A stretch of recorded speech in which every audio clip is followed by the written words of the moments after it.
प्रिय बच्चों, आज हम कक्षा 8 के पाठ 2 धातु अधातु के कुछ महत्वपूर्ण क्वेश्चंस के बारे में पढ़ेंगे जो ऑब्जेक्टिव हैं और जो आपके एग्जाम पॉइंट ऑफ व्यू से इम्पोर्टेंट हैं।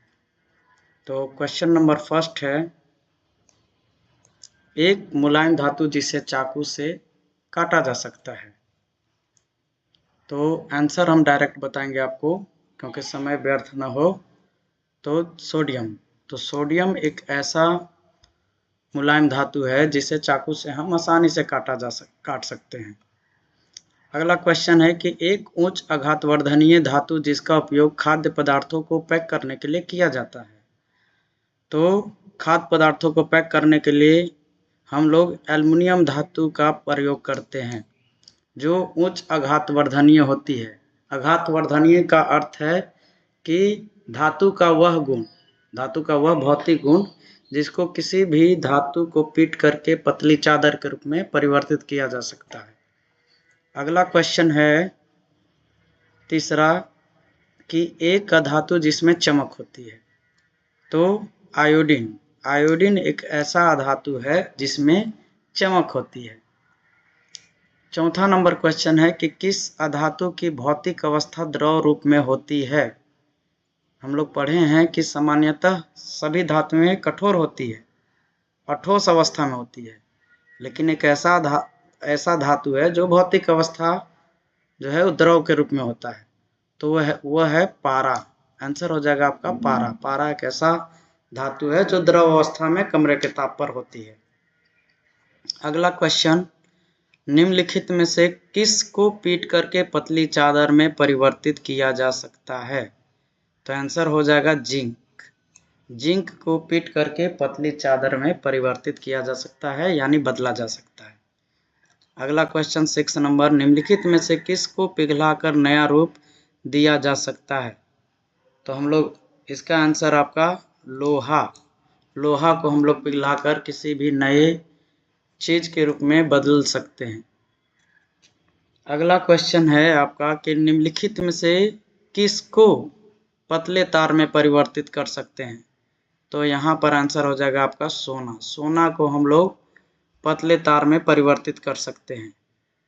1 ग्राम सोना में लगभग 2 किलोमीटर लंबा तार बन सकता है। ये इतना तन्य होती है, 2 किलोमीटर। चलिए अगला क्वेश्चन हम लोग देखते हैं, एक्सरे में किस धातु का उपयोग किया जाता है।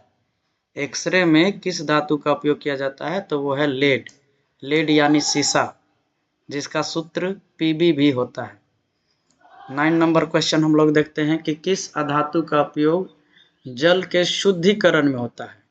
जल को शुद्ध करने के लिए किस अधातु का उपयोग हम लोग करते हैं। तो वो है क्लोरीन का उपयोग जो है जल को शुद्ध करने के लिए किया जाता है, जिसको विरंजक चूर्ण भी हम लोग कहते हैं। अगला है, पुल के निर्माण में किस धातु का उपयोग किया जाता है। तो पुल के निर्माण में हम लोग लोहा का उपयोग करते हैं। अगला क्वेश्चन है, थर्मामीटर में किस धातु का उपयोग किया जाता है। तो थर्मामीटर जो लिक्विड जिसमें डाला हुआ रहता है उसमें पारा का उपयोग किया जाता है। पारा डाला जाता है। वो शीशे वाला जो थर्मामीटर आता था पहले का, अब तो इलेक्ट्रॉनिक थर्मामीटर चलता है। चलिए हम लोग अगला क्वेश्चन करते हैं।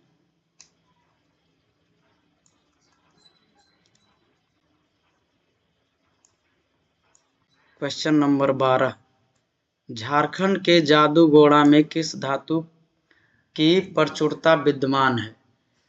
तो झारखंड के जादूगोड़ा में सबसे ज्यादा यूरेनियम पाया जाता है।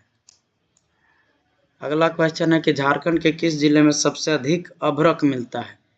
तो अभ्रक एक ऐसा खनिज है जो विद्युत का जो है वो कुचालक होता है, जबकि उष्मा का सुचालक होता है। तो यह सबसे ज्यादा आपको कोडरमा जिला में पाया जाता है। अगला क्वेश्चन है 14 नंबर की झारखंड के किस जिले में एल्युमिनियम अयस्क की प्रचुरता विद्यमान है। प्रचुर मात्रा में किस एल्युमिनियम कहाँ पर झारखंड में पाया जाता है। तो वह है लोहरदगा। आंसर हो जाएगा आपका लोहरदगा। अगला क्वेश्चन है वनस्पति घी के उत्पादन में किस धातु का उपयोग किया जाता है। वनस्पति घी को हम लोग अपनी भाषा में डालडा भी बोलते हैं। तो डालडा यानी वनस्पति घी को के उत्पादन में किस धातु का उपयोग किया जाता है, तो वो हाइड्रोजन का प्रयोग करते हैं हम लोग।